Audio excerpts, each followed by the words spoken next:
My family decided who I was long before I could speak. They called me soft, useless, the one who wouldn't amount to anything. When my grandfather got sick, they made sure I was kept away from meetings, from decisions, from him. They said it was to protect him from stress. What they meant was protect the inheritance from me. I didn't fight it. I watched. While they argued in loud voices about money that wasn't theirs yet, I sat with my grandfather in silence. I read to him when his hands shook too much to hold a book.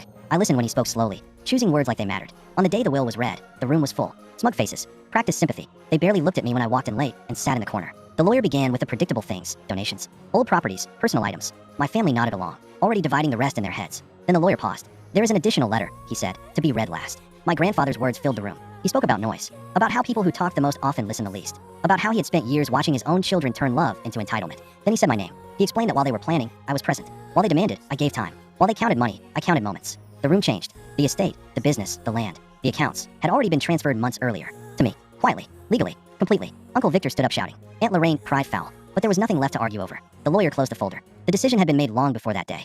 As they stormed out, furious and exposed, I stayed seated. Because the truth was simple. They thought power came from control. My grandfather knew it came from attention, and he had been paying attention the whole time.